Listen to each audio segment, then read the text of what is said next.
সিরিতে পড়ান, কিন্তু পথ হবে শহীদ উসমান হাদির পথ।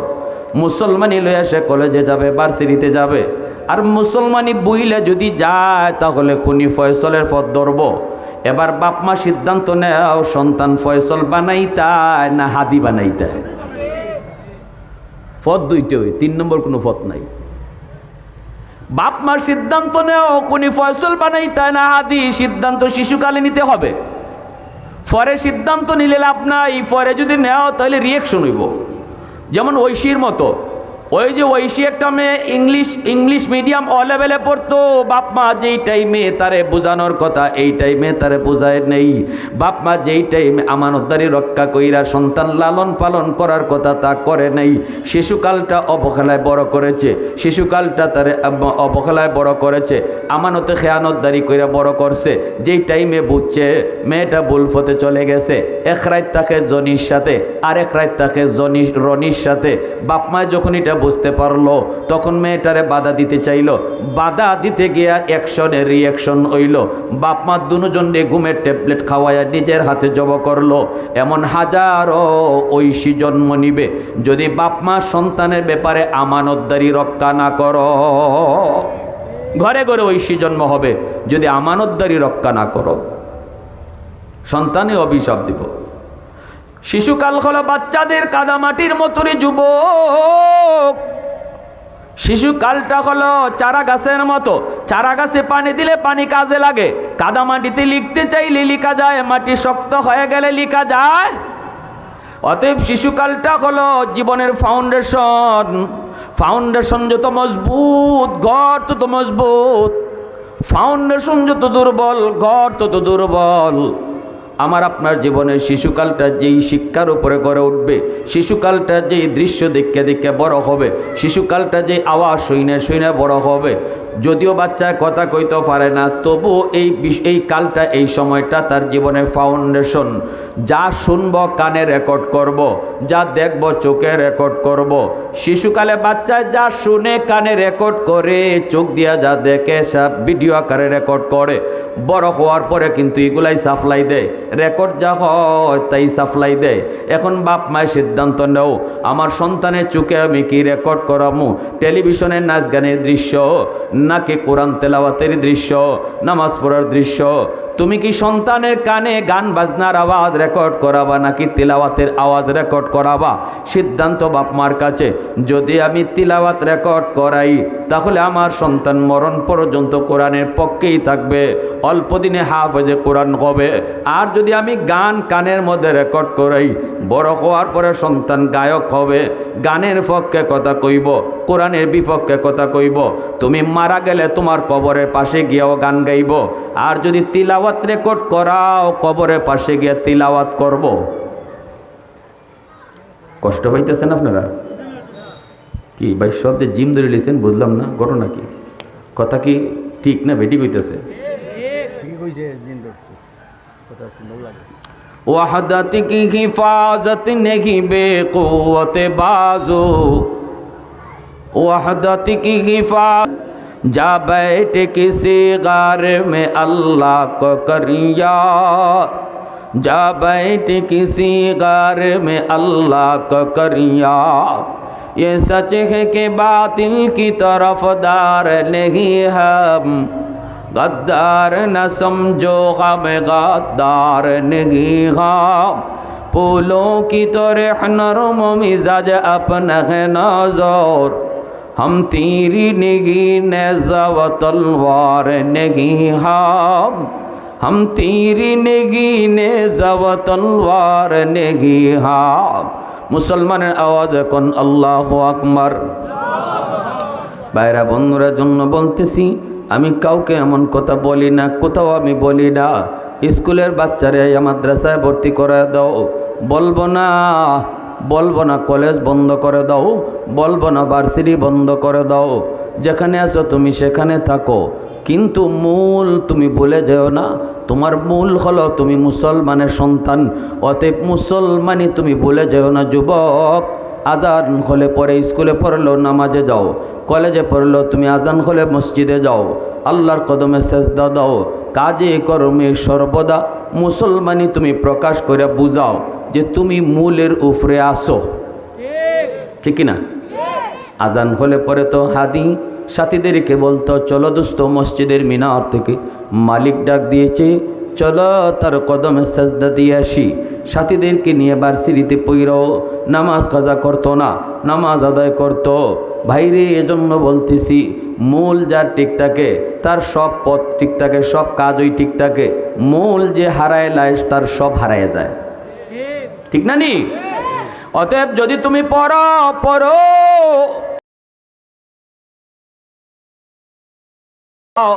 কিন্তু আমি বলবো শিশুকালটা অবশ্যই মাদ্রাসায়, শিশুকালটা অবশ্যই মাদ্রাসায়।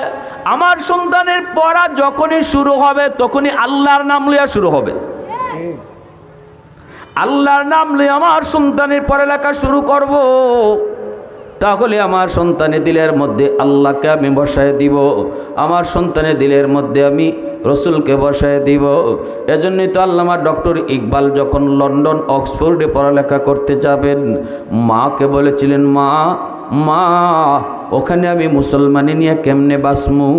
ডানে বামে সামনে পেছনে সব ইহুদিয়ান নাসারা, কেমন করে মুসলমানি নিয়ে বাসমু? মা তখন বলেছিল, বাবা ইকবাল, মায় কসম করে বলি তোমার মুসলমানি বিন্দু পরিমাণও ক্ষতি হবে না। কারণ হলো শিশুকালে আমি মা তোমার চোখে মদিনার সুরমা লাগায়া দিছি। ওই দেখা যায় তালগাছ আর ওই আমাদের গা, এই পড়ালেখা পড়াইয়া তোমারে মায় বড় করছি না, তোমারে মায় বড় করছি। ওই দেখা যায় মক্কা, ওই দেখা যায় মদিনা। আল্লাহু আকবার জোরে কও। অতএব শিশুকালে যে সুরমা চোখে লাগাইয়া দিছি, এই সুরমা কোনো দিন মুছবে না বাবা। তুমি অক্সফোর্ডে যাও আর যেখানে যাও, খ্রিস্টানদের ভিড়ে যাও আর নাস্তিকদের ভিড়ে যাও, তুমি সবসময় কোরআনের সৈনিকই হবে। মা এটা কসম খায়া কইছে। আল্লাহু আকবার জোরে কও।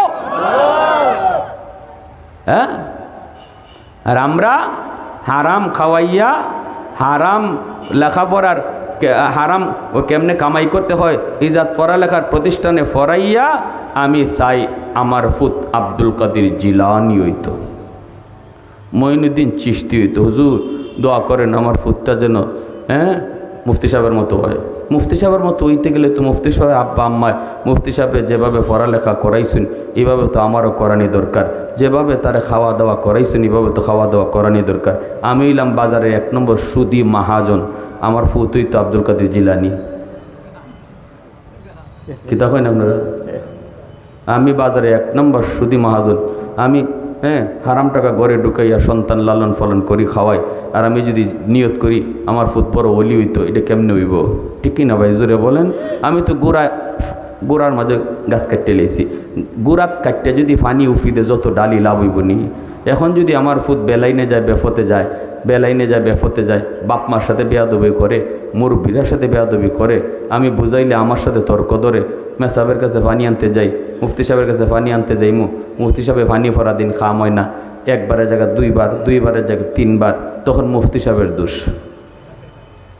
ঠিক না? এটাই নেই আমরা খাসলো নাই রে, নাই নাই, আগের মেসাব নাই।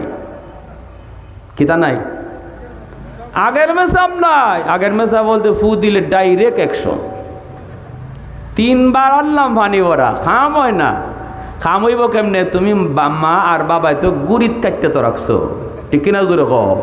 গাছের গুড়ি কাটতে তো রাখছো, এখন হুজুর উফরি দিয়া পানি ভরা দিলে লাভ হইব কি? উফরিতে পানি ভরা দিলে লাভ হইব কি? কেউ যদি এরম যায় তা আমি কই, ভাই ফুতের লাগে আর জিল লাগে পানি ভরা দেওয়ার আগে আপনার লাগে কলস পরা দেওয়ান লাগবো। বাপের লাগে দেওয়া কলস পরা, কলস গেলাস পরা না। যে সকল বাপ মা হারাম খাওয়াইয়া সন্তান বরফ কইরা নিয়ত করতেছেন বড় আল্লাহওয়ালা হইতো, এটা স্বপ্নই থাকবে, ঠিক কিনা জোরে বলেন? আব্দুল কাদের জিলানি কি জিলানি এমনি হয়ে গেছেন। জিলানির আব্বা একটা ফল খাইলিসলা, বুলে নদীর পানি দিয়ে ভাসা যায়, আর বাপসুন পেটে যখন ক্ষুধা লাগছে খাইলাই, ও আল্লাহ, খাওয়ার পরে লেগে গেছি গে পেটো আগুন। এটা কি? আমি কার ফল খাইলাম? কার গাছের ফল খাইলাম? আল্লাহ আমি এইটা কোন ভুল করলাম? ও আল্লাহ আমি এটা কি ভুল করলাম? কার গাছের ফল খাইলাম?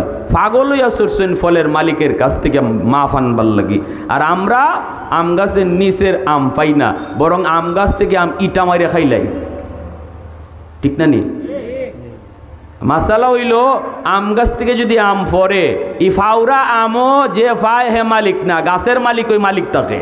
মুফতি সাহেব আসুনি কেন হুজুর? গাছের মালিক ওই মালিক থাকে। গাছ থেকে ফল ফললেই যে ফায় হে মালিক হয় না, বরং গাছের মালিক তখনও ফলের মালিক থাকে। আপনি আমটা লইয়া মালিকের বাড়ির যাইতা, গিয়া কইতা চাচা আপনার গাছের একটা আম ফইরে গেছি গা, এই আমটা আমি পাইছি, নেও চাচা তুমি। তো চাচা যদি মানুষের বাচ্চা হয়, চাচা এই আম রাখবো নি? চাচা খবরে বাজান কত আম ইটা মাইরে খাইলো, গাছে উঠতে লইয়ে গেল, আঙ্গুল দেখাইয়া দেখাইয়া কিচ্ছু করতে পারলাম না। আর ই আম তুমি রাস্তাত ফাইয়া লই আইছো আমার কাছে, আমার বাড়ির দিবার লাগে, বাজান তুমি নিয়া খাও, ওখন খাইবাই 100% হালাল। ই রক্ত লইয়া ইবাদত করবাই, কবুল হইব। আর আগে দৌড় মাইরে গিয়ে আম ফাইলিছো মালিক তুমি, বাপরে বা আমের দিন আইলে তখন বুড়া বাড়ি তো দৌড় মারে। ছোটো ছোটো আমি একদিন দেখছি নিজের চোখে, ছোটো ছোটো ফয়েন্টে যেমন দৌড় দিছে, মুরব্বী এক বেচারা নামাজে যাই বেটা আগে তো দৌড় মারছে। মানে যে আগে ধরতে পারে হে মালিক। এটা কোন ফতোয়া, কোন দেশের ফতোয়া, কোন অঞ্চলের ফতোয়া, এটা আমি পাইলাম না।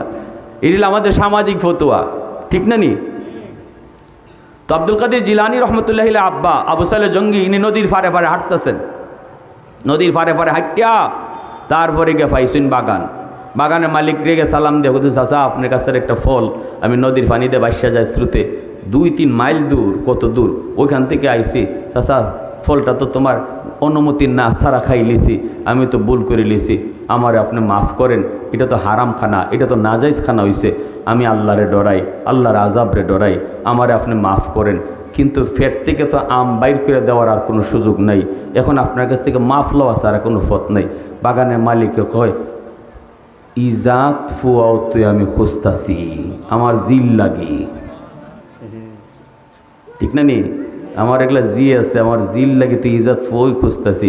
তা আল্লাহর কাছে চাইছি চাওয়ার মতো আমরা জামাইবো দুইজনে, আল্লাহ দিয়ে দামান গড় ফাটাই দিলাইছে। তা আল্লাহর কাছে চাওয়ার মতো চাইলে খুঁজন লাগে না, আল্লাহ গড় ফাটাই দিলায়, ঠিক না নি? তো এইবার মালিককে কয়, বাজান তুমি এখানে একটু বউ, আমি ভিতর থেকে আই। গিয়া বিবিরে কইতেছে, বিবি গো দামান দিয়ে আল্লাহ গড় ফাটাই দিলাইছে।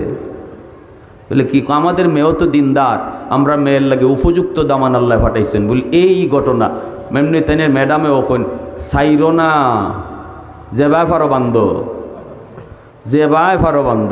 তখনই আইয়া কইতেছেন, বাজান রে তোমারে মাফ তো আমি দিতে পারতাম না, এটা আমার ফল দেওয়ান লাগবো, আমি টেকাও চাই না, মাফও দিতাম না, আমার আম যে খাইছো আমটা দিলাও।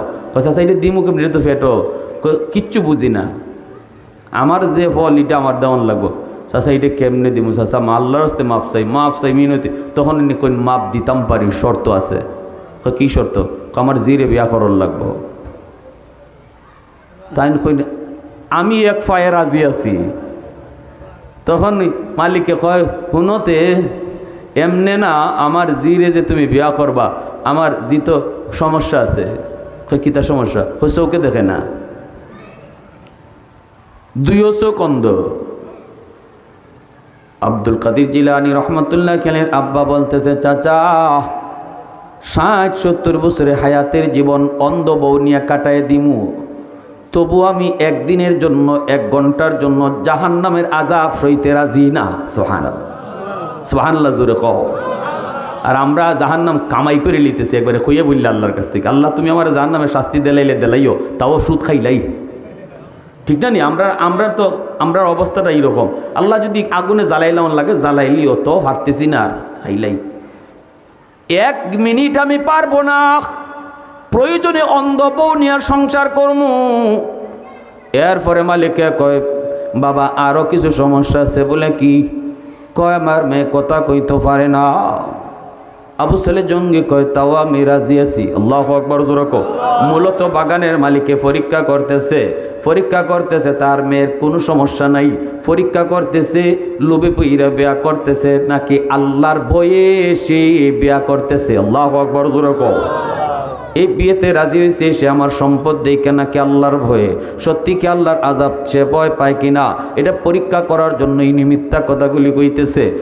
এরপরে আমার মেয়ে হাঁটতে পারে না, আতুরুল্লোলা, তবুও কয় আমি রাজি আছি, তবুও কয় রাজি আছি। কয় ঠিক আছে বাবা, তাহলে তুমি যাও। ভিতরে ঢুকছে, আগদ কইরা যখন ভিতরে ঢুকছেন, বাসর ঘরে যাবেন, যায় দেখেন পুরা ঘরটা একদম চাঁদনি রাতের মতো, চেহারা সৌন্দর্য উজ্জ্বল হয়ে গেছে। বড় বড় চোখে তাকাইছে। যাওয়া মাত্র এই মেয়েটা আসসালামু আলাইকুম ওয়া রাহমাতুল্লাহ কইয়া সালাম দিছে। আল্লাহু আকবার জোরে কও। দৌড় দিয়া বের হয়ে আইছে না, বলতেছেন বাবা কই আমারে পাঠাইলেন? মনে হয় আমি কোনো ভুল করেছি, নতুবা আপনি কোনো ভুল করেছেন। আমি মনে হয় বলে অন্য কারো রুমে ঢুকে পড়ছি, নতুবা হয়তো আপনাদের পক্ষ থেকে কোনো ভুল হয়েছে। সাথে সাথে শ্বশুরে বলতেছে কেন বাবা? কয় আমি তো দেখলাম যে তার চোখও আছে, তার চেহারাও সুন্দর, ফাও আছে, মুখও আছে, সালামও দিছে কত সুন্দর। আপনি কইলেন কালো কুৎসিত, আপনি কইলেন চেহারা চোখ নাই, আপনি কইলেন কথা কইতে পারে না, সবই তো আছে আমি দেখলাম, এজন্য বলতেছি আমি ভুল করেছি। তখনই শ্বশুরে কয় বাজান রে, ভুল করো না, তুমিও ভুল করো নাই, আমরাও ভুল করি নাই। যারে তুমি দেখছো সেই তোমার হালাল বিবি, আল্লাহু আকবার জোরে কও, তার সাথে তোমার আগদ হয়েছে। তাহলে এতগুলি কথা কেন বললেন? কয় অন্ধ বলেছি, জীবনে আমার মেয়ে কোনোদিন বেগানা পুরুষ দেখে নাই।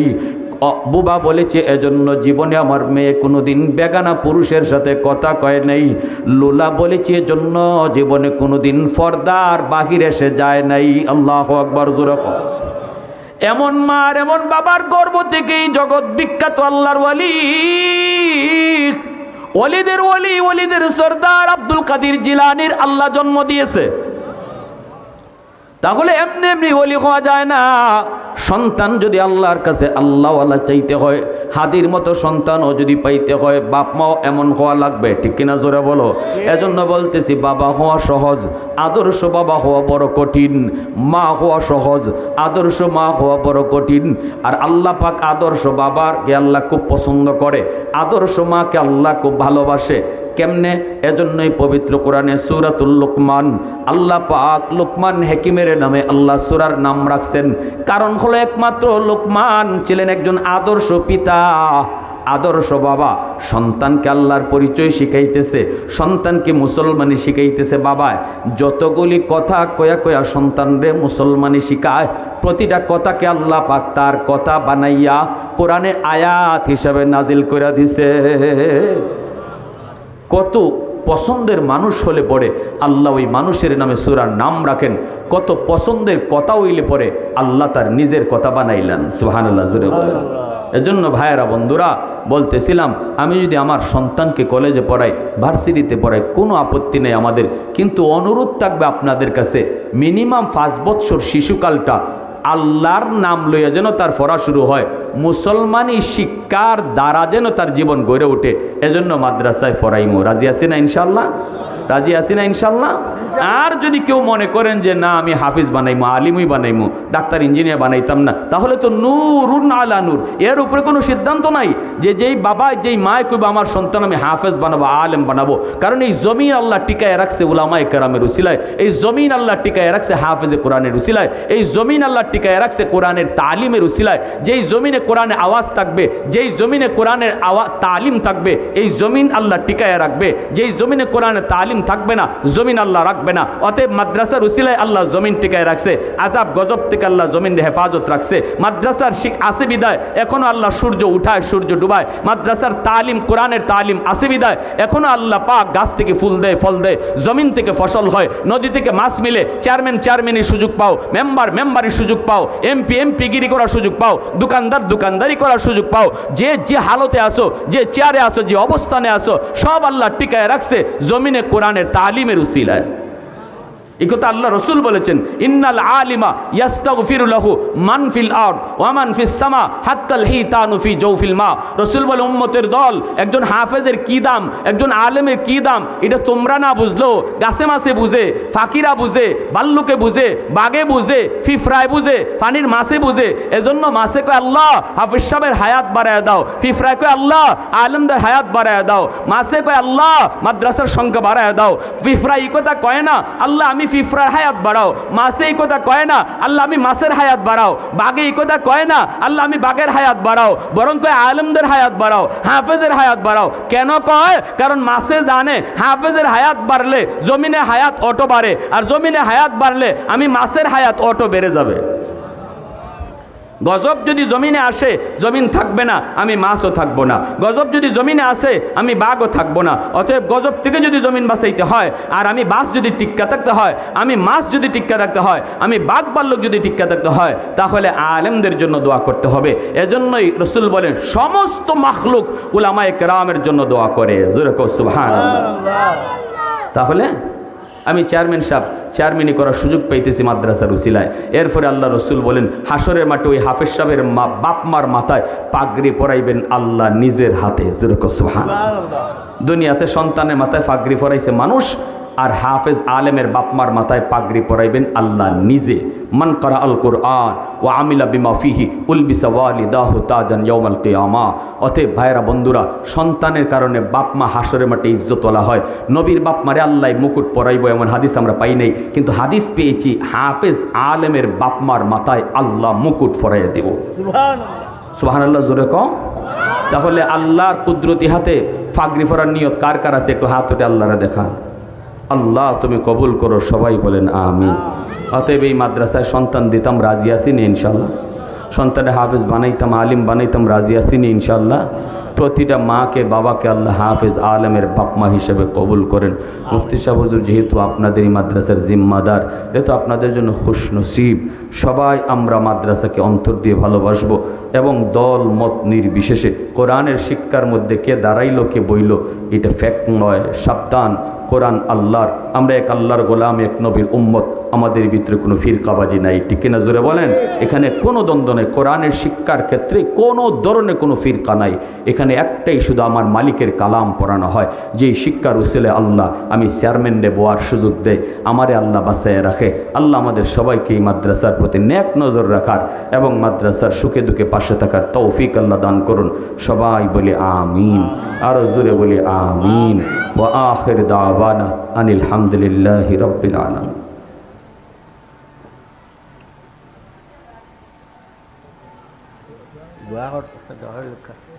হুজুর তো দেখো। আলহামদুলিল্লাহ, আলহামদুলিল্লাহিল্লাযী হাদানা লিহাযা ওয়া মা কুন্না লিনাহতাদিয়া লাউলা আন হাদানাল্লাহ। লাকাদ জাআত রুসুলু রাব্বিনা বিল হক রব্বিরহামহুমা কামা রাব্বায়ানি সগীরা। ইয়া আরহামার রাহিমিন, ইয়া আকরামাল আকরামিন, ইয়া রাহিমাল মাসাকিন, আসআলুকা মাসআলাতাল মিসকিন। আল্লাহ আমাদের জীবনের সব গুনাহ খাতা মাফ করো। আয় আল্লাহ আমাদের আব্বা আম্মারে মাফ করো। এই মাদ্রাসা তোমার যে বান্দির নামে আল্লাহ তুমি তার কবরকে জান্নাতের উঁচু মাকাম বানাও। আয় আল্লাহ এলাকার সমস্ত মানুষ শুরু থেকে পর্যন্ত যে যেভাবে মাদ্রাসার সাথে জড়িত, অনেকে হয়তো কবরে চলে গেছে, মালিক সবাইরে তুমি মাফ করো। আয় আল্লাহ ডানে বামে সামনে পিছনে সকল মুর্দেগানকে মাফ করো। আমরা যারা জীবিত নেক হায়াত দাও, বিবি বাচ্চা ভাই ব্রাদারে নেক হায়াত দাও। সন্তানগুলিরে নামাজি দিনদার বানাও, স্কুল কলেজের ছাত্রগুলিকে নামাজি দিনদার বানায় দাও। আল্লাহ এলাকার প্রতিটা মাকে হাফেজ আলেমের মা বানাও, প্রতিটা দাদারে হাফেজ আলেমের দাদা বানাও, নানা বানাও। মাওলা করিম এই মাদ্রাসার ছাত্র উস্তাদ কমিটি উপদেষ্টা সবাইরে তুমি কবুল করো, মঞ্জুর করো। যত হাজত আছে গাইবি খাজানা থেকে পুরা করো। আয় আল্লাহ আমাদের পক্ষ থেকে লক্ষ্য করি দুরুদ সালাম সোনার মদিনায় পৌঁছে দাও। সাল্লাল্লাহু তাআলা আলা খাইরি খালকিহি মুহাম্মদ ওয়া আলা আলিহি ওয়া আসহাবিহি আজমাইন। আমিন বিরহমাতিকা ইয়া আরহামার রাহিমিন।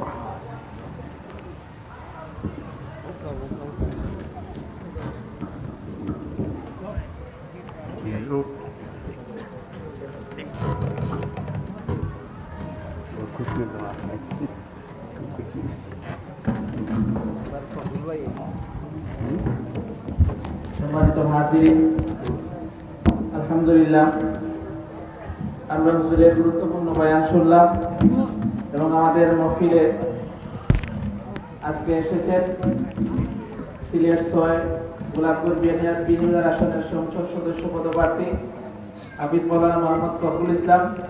আমরা মাদ্রাসার পরিচালনা কমিটির পক্ষ থেকে ওনাকে স্বাগত জানাচ্ছি। সম্মানিত উপস্থিতি, বাদ এশা আমাদের কাঙ্ক্ষিত মেহমান বিশিষ্ট আলেমে দ্বীন হযরত মাওলানা শরীফুদ্দীন পরবর্তী কাসিমি হুজুর আমাদের মেহমানখানায় আছেন। হুজুর রেস্টে আছেন। আলহামদুলিল্লাহ নামাজের পরপরই হুজুরের বয়ান হবে এবং আমাদের কাঙ্ক্ষিত মেহমান বৃন্দ যথাসময়ে আসতেছেন, এটা অত্যন্ত শুকরিয়া আদায় করার কথা। আমরা মাদ্রাসা কমিটির পক্ষ থেকে মেহমানদের শুকরিয়া আদায় করছি।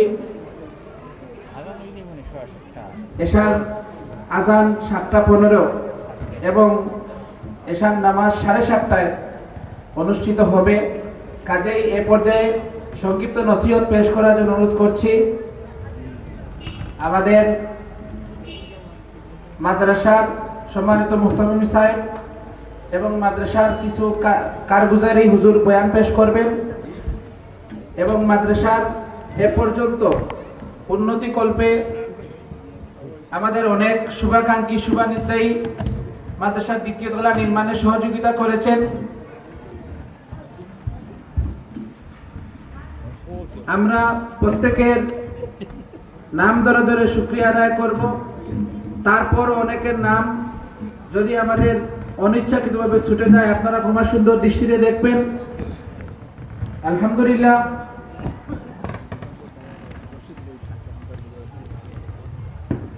সম্মানিত উপস্থিতি, এখন সংক্ষিপ্ত আকারে আমাদের হুজুর নসিহত পেশ করার জন্য অনুরোধ করছি এবং মঞ্চ আলোকিত করে বসে আছেন আমাদের আরেকজন সংসদ সদস্য পদপ্রার্থী সিলেট 6 জাতীয় পার্টির মনোনীত ক্যান্ডিডেট জনাব আব্দুল নূর সাহেব। আমরা উভয়ের কৃতজ্ঞতা আদায় করছি।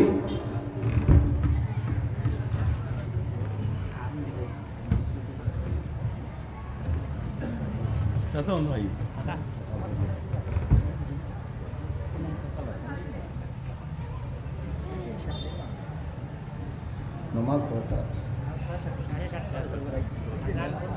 10 মিনিট ওরাই 5 মিনিট ওরাই দেন। বসেন, সব বসেন। আলহামদুলিল্লাহ نحمده ونصلي على رسوله الكريم أما بعد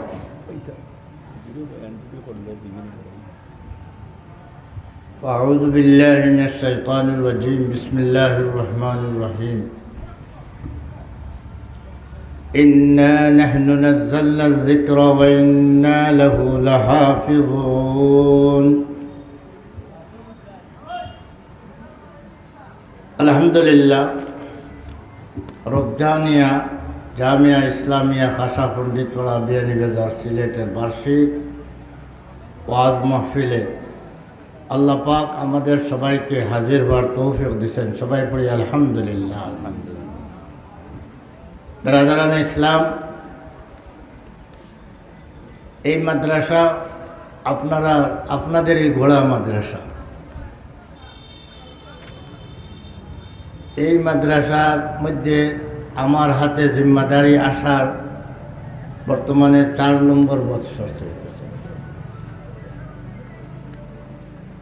এর আগে এই মাদ্রাসা ছিল, শুরু থেকে এই মাদ্রাসা প্রতিষ্ঠা হয়েছিল হযরত মাওলানা মুফতি সফরউদ্দিন সাহেব রহমতুল্লাহি আলাইহি উনার উদ্যোগে, উনার উৎসাহ উদ্দীপনার মাধ্যমে এই জায়গাদাতাদেরকে উনি উৎসাহিত করেছেন। ওনারা জায়গা দিয়েছেন, এখানের মধ্যে মাদ্রাসা গড়ে উঠছে। সফরউদ্দিন সাহেব রহমতুল্লাহি আলাইহি, মুফতি সফরউদ্দিন সাহেব রহমতুল্লাহ আলাইহি, উনি তো আজকে দুনিয়াতে নাই, কিন্তু প্রতিষ্ঠান তো রয়ে গেল।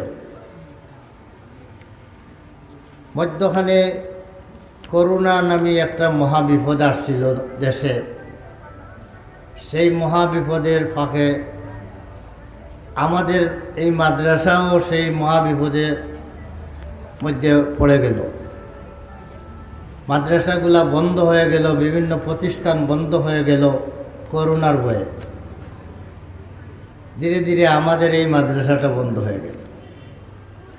বড় বড় মাদ্রাসাগুলা যদিও কি সাময়িক কিছুদিনের জন্য বন্ধ হয়েছে, কিন্তু সে আবার পুনরায় জাগিয়ে উঠছে। যে এটা যেহেতু জান ছুটো এক টিপা মারলেই শেষ হয়ে যায়, এ কারণে এইটা যেমনি বন্ধ হয়েছিল এভাবেই বন্ধ রয়ে গেছে অনেকদিন। শেষ পর্যন্ত এই এলাকার দিন দরদি ভাইদের উৎসাহ উদ্দীপনা, বিশেষ করে আমাদের এই প্রফেসর আব্দুল মালিক সাহেবের উদ্যোগে এলাকার মুরব্বিয়ান হযরত জনাব আরমান আলী সাহেব গয়ের এই মহল্লার মুরব্বিয়ানদের সহযোগিতায় আলহামদুলিল্লাহ এই মাদ্রাসার জিম্মাদারি আমার হাতে দিলেন। আমি চিন্তা করে দেখলাম এটা তো 6-7 ক্লাস ছিল এক সময় এই মাদ্রাসায়, কিন্তু ধীরে ধীরে বিলীন হইতে হইতে সব বিলীন হয়ে গেছে। তখন এটাকে আবার গুড়ি থেকে মূল থেকে আবার উঠাইতে হইবে। এই জন্য আমি বর্তমান সময়ে একটি সুন্দর শিক্ষা ব্যবস্থা হইল বাচ্চাদের, সেটা হইল নুরানি শিক্ষা। আগে এই শিক্ষাটার নাম ছিল নাদিয়াতুল কোরআন। আপনারা জানেন নাদিয়াতুল কোরআনের শিক্ষা ব্যবস্থা ছিল। এটাকে আরও একটু মডিফাই করে আর একটু সুন্দর তর্জে বানাইয়ে আরও একটা তরিকা সৃষ্টি হয়েছে, তার নাম হইল নুরানি তরিকা। তাই নুরানি শিক্ষা ব্যবস্থাকে আমাদের আমরা একটা বোর্ডের আওতায় আছি। এই মাদ্রাসা আজাদ দ্বীনি এদারা বাংলাদেশ এই বোর্ডের অন্তর্ভুক্ত। এই মাদ্রাসা যে বোর্ডের অন্তর্ভুক্ত 1300 মাদ্রাসা আছে, সেই 1300 মাদ্রাসার সাথে আমরাও এক মাদ্রাসা। তাই সেই বোর্ডের মধ্যে এই নুরানি শিক্ষার ব্যবস্থা ছিল না। পরবর্তীতে বোর্ডওয়ালা নুরানি শিক্ষার ব্যবস্থাটা গ্রহণ করছে। এখন এই বোর্ডের অন্তর্ভুক্ত যতটা মাদ্রাসা আছে, সব মাদ্রাসার মধ্যে প্রাথমিক শিক্ষা যেগুলো হয়, ইবতেদাইয়া শিক্ষা, প্রাইমারি লেভেলের শিক্ষা যেগুলো হয়, এগুলা নুরানি সিস্টেম মতো হইয়া থাকে।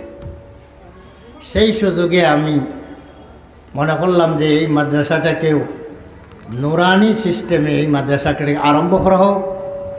আর নুরানি ক্লাসের একটা নিয়ম আছে, পড়ার একটা নিয়ম আছে। প্রথম ক্লাস না পড়লে দ্বিতীয় ক্লাস পড়তে পারবে না, দ্বিতীয় ক্লাস না পড়লে তৃতীয় ক্লাস পড়তে পারবে না।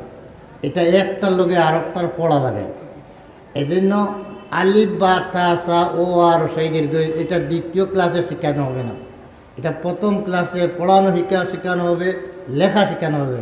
এখন এইটা যখন ফার্স্ট করিয়া চলে যাইবে, তখন উপরের ক্লাসে যাওয়ার পরে এই অক্ষরগুলাও তাকে শেখানো হবে না, বরং এই অক্ষর দ্বারা যে বর্ণগুলা বনে, সে বর্ণগুলা, সে কলিমাগুলা বলে, বাক্যগুলা বনে, সেইগুলা তাকে শিক্ষা দেওয়া হবে। বাচ্চা যদি মূলেই যদি ও আর জানে না, তাকে বাক্য শিখাইলে কেমনে শিখবে? এই জন্য প্রথম ক্লাস না পড়লে দ্বিতীয় ক্লাস পড়তে পারে না, দ্বিতীয় ক্লাস না পড়লে তৃতীয় ক্লাস পড়তে পারে না। নুরানির মধ্যে একটা ক্লাস রাখা হয়েছে শিশু ক্লাস। শিশুদের জন্য যারা এখনও ক্লাস হিসাবে পড়ার উপযুক্ত হয় নাই, বাড়িতে এমনিই ঘোরাফেরা করে, এমন ছোটো বাচ্চাদেরকে তাদেরকে শিশু ক্লাস বলে আরও একটা ক্লাস দেওয়া হয়েছে। বাড়িতে এমনি ঘোরাফেরা না করিয়া কলিমা তয়্যিবা লা ইলাহা ইল্লাল্লাহু মুহাম্মাদুর রাসূলুল্লাহ এই ধরনের মৌলিক কিছু ছোটোখাটো কথাগুলো তাকে যদি শিখাইয়া দেওয়া হয়ে যায়, সামনের ক্লাসে গেলে এগুলো আরও সুন্দর করে পড়বে, তার গুড়িটা কিছু একটু মজবুত হয়ে গেল। এই জন্য শিশু ক্লাসও এর সাথে খোলা হয়েছে। মোট এখন শিশু ক্লাস সহ নিয়া নুরানি 3 ক্লাস হইল 4 ক্লাস, শিশু ক্লাস লাগে 4 ক্লাস। এরপরে আমাদের এদারার আমাদের বোর্ডের নিয়মতান্ত্রিক হিসাবে 4 নম্বর ক্লাস মানে 4র্থ ক্লাস মক্তব চাহারম, যাকে ইবতেদাইয়া চাহারম বলে, সেই ইবতেদাইয়া চাহারমের মধ্যে আমরা ভর্তি হয়ে গেছি। আমাদের বর্তমানে ইবতেদাইয়া চাহারম অর্থাৎ 4র্থ ক্লাস পড়া হইতেছে। 4র্থ ক্লাস আগামী বছর আল্লাহর হুকুম হয় যদি রমজান পর থেকে 5 নম্বর ক্লাস খোলা হবে। আমাদের 3 নম্বর ক্লাস পর্যন্ত পড়ানোর ব্যবস্থা নিচে ছিল। 3 নম্বর মানে শিশু ক্লাস সহ 4 ক্লাসের পড়ার ব্যবস্থা ছিল, কিন্তু আর বাড়াইবার মতো সুযোগ ছিল না। আমরা চিন্তা করিয়া কমিটি বসিয়া এলাকা বসিয়া চিন্তা করলাম এখন অত্যন্ত প্রয়োজন হয়ে গেছে। মাদ্রাসা তো ধীরে ধীরে বাড়তে হবে। আমাদের তো স্বপ্ন হইল এই জায়গার মধ্যে আল্লাহর মনসা যদি হয়, আমরা আশা করছি এই জায়গার মধ্যে সহি বুখারী শরীফ পড়া হবে, এখানের মধ্যে টাইটেলের ক্লাস পড়া হবে। আল্লাহ যদি কবুল করেন, আমরা আশা করছি এই জায়গার মধ্যে টাইটেলের ক্লাস খোলা হবে। এই এলাকার মানুষ হাদিসের স্বাদ, হাদিসের গ্রান, এই এলাকার মুর্দারা সেই গ্রান পাইবে, মানে জিন্দারা এই হাদিসের গ্রান বুক করবে। এই জন্য এখানের মধ্যে আমার যে ফর্মুলাটা, যে চিন্তা ভাবনা, পুরাইবেন তো আল্লাহ, কিন্তু আগে আপনি পরিকল্পনা করা লাগে। সেই হিসাবে পরিকল্পনা নিয়েছি যে এটা ক্লাস বাড়াইতেই হবে, ধারাবাহিকতা রক্ষা করতে হবে, তাই ক্লাস রুম বাড়ানো দরকার। এই জন্য আমরা আমাদের কমিটিকে নিয়ে বসলাম, বসে একটা ইন্তেজামিয়া কমিটি, মানে একটা না নির্মাণ কমিটি, মানে বিল্ডিং নির্মাণের জন্য আলাদা ওই কমিটি থেকে বাছাই করিয়া কিছু কর্মঠ ভাইদেরকে দিয়ে একটা কমিটি বানাইয়া দেওয়া হইল, যে ওনারা মেহনত করিয়া ওই দোতলার কাজটা যাতে সম্পাদন করে নিতে পারেন। আলহামদুলিল্লাহ ওনারা অতি মেহনত করছেন। যেখানের মধ্যে যাকে না বলার তাকে বলছেন, যাকে ধরার না তাকে ধরছেন, ধরিয়াই শেষ পর্যন্ত আজকে দেখতেছেন আপনারা এই বিল্ডিংয়ের উপরের তালা কাজ প্রায় শেষ হয়ে গেছে। আমরা সেখানের মধ্যে আরেকটা পরিকল্পনা গত জলসাতে আমরা ঘোষণা দিয়েছিলাম যে এই যত সময় পর্যন্ত হিফজুল কোরআন হাফিজ হওয়া, প্রাথমিক বাচ্চাদের পড়ানোর যে সাথে সাথে মক্তব প্রাইমারি লেভেলের পড়ার সাথে সাথে হাফিজে কোরআনের হাফিজ বানানোর ব্যবস্থা যেখানের মধ্যে না হবে, দিনরাত এখানের মধ্যে হাফিজে কোরআনরা এখানে থাকবে, তাকিয়া লেখাপড়া করবে।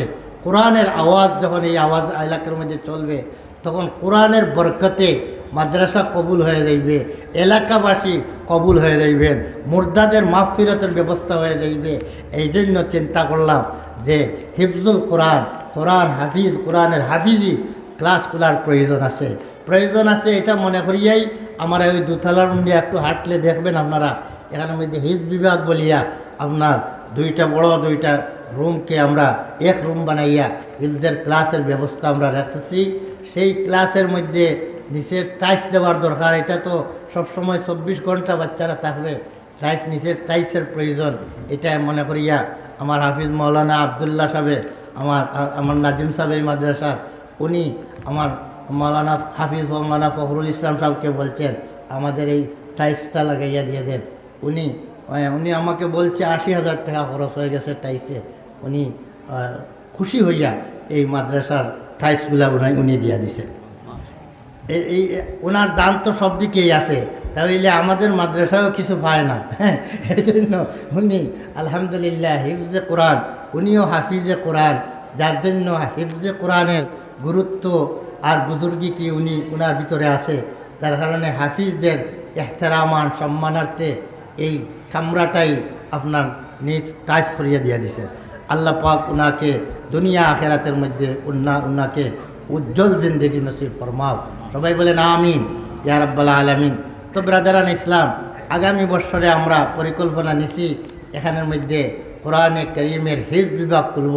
রমজান মাসে রমজানিয়া পড়া হয়, মানে কারিয়ানা পড়া হয়। কারিয়ানা অর্থাৎ কোরআন শরীফ কীভাবে সহিশুদ্ধ করে বাচ্চারা পড়তে পারে, কায়দা থেকে নিয়ে কোরআন শরীফ পর্যন্ত সূরাগুলো এবং সুন্দরভাবে মশ করতে পারবে।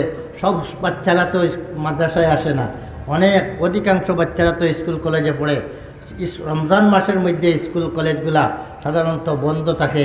সেই সময়ে এই বাচ্চাদেরকে পড়ার জন্য কোরআনের শব্দগুলা কমসে কম সহিশুদ্ধ হইয়া তেলাওয়াত শিক্ষক এইটার ব্যবস্থা দেওয়ার জন্য এটা রমজান মাসের মধ্যে কেরাত ব্যবস্থা কারিয়ানা খোলা হয়। এটা কারিয়ানা বিভাগ, এটা কোরআন প্রশিক্ষণের ব্যবস্থা নেওয়া হয়। সেই কোরআন প্রশিক্ষণ রমজান মাসে হবে, প্রতি বছর হইতেছে, আগামী বছরও হইবে। আমরা সেই সাথে সাথে মনে মনে কল্পনা নিছি যে হিফজুল কোরআন ওই যারা কারিয়ানা বিভাগ খোলা হবে, এর সাথে সাথে ওই রমজানের প্রথম থেকে নিয়ে আমরা হিফজুল কোরআনের বিভাগটা, কোরআনের হিফজের বিভাগটাও আমরা শুরু করে দিতাম। আপনারা কি মনে করেন? আপনারা সব খুশি নি? আমাদের এই পরিকল্পনার সাথে আপনারা সবাই একমত আছেন তো? ইনশাআল্লাহ আল্লাহ পাক বরকত দেও, সবাইকে কবুল করো।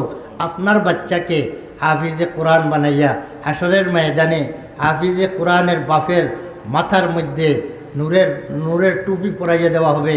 অন্য রওয়ায়াতের মধ্যে আছে হাফিজে কোরআনের, যে কোরআন পড়লো আর আমল করলো, তার মা বাবাকে এমন এমন বেহেশতি লেবাস পোশাক পরাইয়া দেওয়া হবে হাসরের ময়দানে, যে পোশাকের দামটা আসমান জমিন এবং আসমান জমিনের ভিতরে যা কিছু আছে সব বিক্রি করলেও এই পোশাকের দাম হবে না। এমন দামি পোশাক হাফিজে কোরআনের বাপ বনবেন, এমন এমন নুরানি তাজ মাথায় পরাইয়া দেওয়া হবে। তাই যাকে এমন পোশাক পরাইয়া দেওয়া হবে, কি মনে করেন তাকে জাহান্নামে দেওয়া হবে? হ্যাঁ, এত দামি ইজ্জতি পোশাক পরাইয়া তাকে কি জাহান্নামে দেওয়া হবে? না না, এর অর্থ হইল তাদেরকে, মা বাবাকে, যেই ব্যক্তি কোরআন পড়লো আমল করলো তাকে যেভাবে বেহেশতে দেওয়া হবে তার মা বাবাকেও বেহেশতে দেওয়া হবে। এই জন্য বিরাদারানে ইসলাম, এই এলাকার আমার মা বোন যারা আমার কথা শুনতেছেন, সন্তানের মালিক আসলে মা, সন্তানের মা হইলেন আসল মালিক। বাপ যদিও মালিক বলা হয়, কিন্তু আসল মা হইলেন মালিক। মা যেদিকে রুশ ধরে সন্তান এদিকেই যায়। বাপে অন্যদিকে দিলেই মা খালি ঘরের মধ্যে কুটকুটি করবে, কুটকুটি করতে করতে বাচ্চার জেহেন নষ্ট করে দিবে। বাপে মা স্কুলে দিতে চায়, বাপে মাদ্রাসায় দিচ্ছে, মায় কুটকুটি করে বাচ্চা ফাটাইয়া দিবে। কিন্তু বাপ স্কুলে দিছে, মা যদি মাদ্রাসায় দিতে চায়, যে মা এমনভাবে কুটকুটি বাচ্চার পিছনে আরম্ভ করবে, কুটকুটি করতে করতে বাচ্চাকে মাদ্রাসা মুখা করে দিবে। বলেন তো মার কথাই বাচ্চারা বেশি মানে না মানে না? বলেন তো বাপের কথা বেশি মানে না মার কথা বেশি মানে? মার কথাই বেশি মানে বাচ্চারা। হ্যাঁ, খুশি হবেন আমার আম্মা, আমি যে আজকে শেখুল হাদিস হইলাম, আজকে যে আমি যে মুকামে আজকে আল্লাহ আমাকে নিছেন, সেখানে নেওয়ার পিছনে যার অবদান হইল আমার আম্মা। আমার জন্মের সাথে সাথে আমার আম্মা এই কথাটা মানুষ করে নিছেন, আল্লাহ আমার এই বাচ্চাকে তোমার নামে আমি দিয়া দিলাম। আমি যখন 5 পাস করি তখন ফ্রি ভিসা, বিনা পয়সায় লন্ডন যাওয়ার, আমার আব্বা কিন্তু হাফিজ সাহেব, লন্ডনই নাই, কিন্তু আমাকে লন্ডন যাওয়ার ফ্রি ব্যবস্থা দেওয়া হয়েছিল। আমি লন্ডন যাইব, আজকে কোটি কোটি টাকার মালিক হইতাম লন্ডন গেলে। কিন্তু যখন আমার আব্বা রাজি হইয়া আমার আম্মার কাছে গিয়া পরামর্শ করতে গেলেন, রাজি হইয়া আব্বা রাজি হয়ে গেছেন, কিন্তু আম্মার কাছে পরামর্শ করতে গেলেন, আম্মা বললেন না না, আমি লন্ডনে টাকা চাই না, আমি আমার বাচ্চাকে আল্লাহর নামে দিছি, আমার বাচ্চাকে আল্লাহর নামে দিলাম, আমি আল্লাহর নামে তার জীবন সফিয়া দিলাম।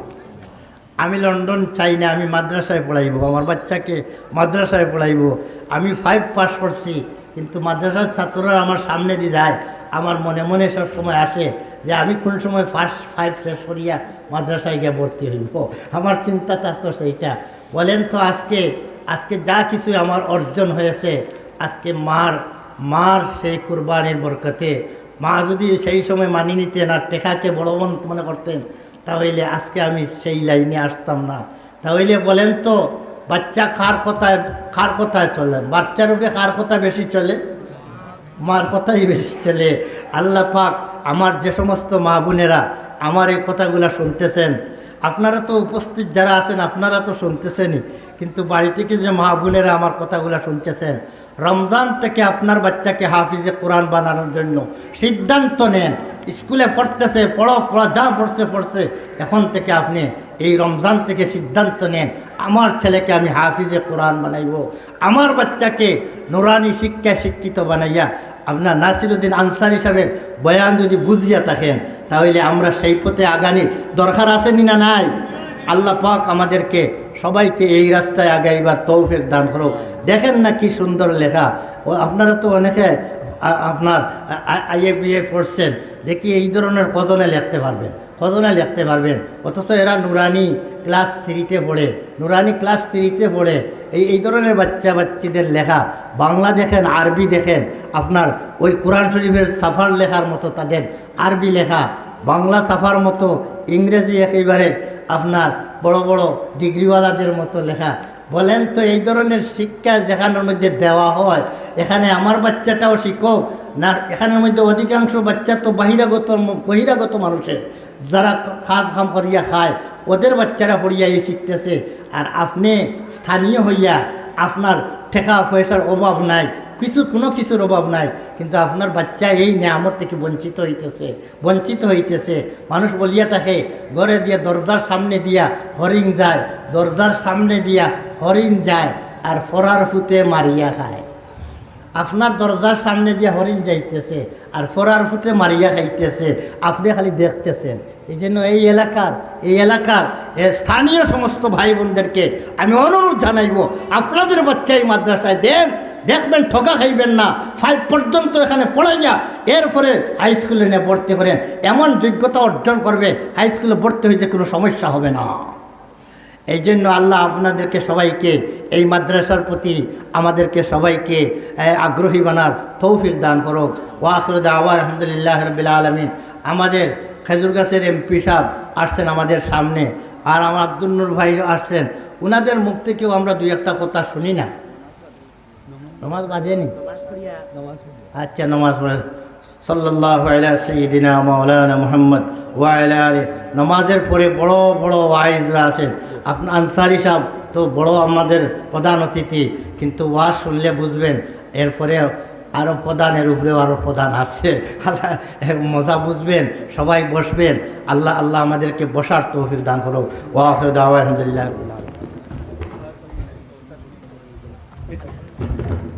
আলহামদুলিল্লাহ, হযরতের কাছ থেকে অত্যন্ত গুরুত্বপূর্ণ নসিহত শুনছি।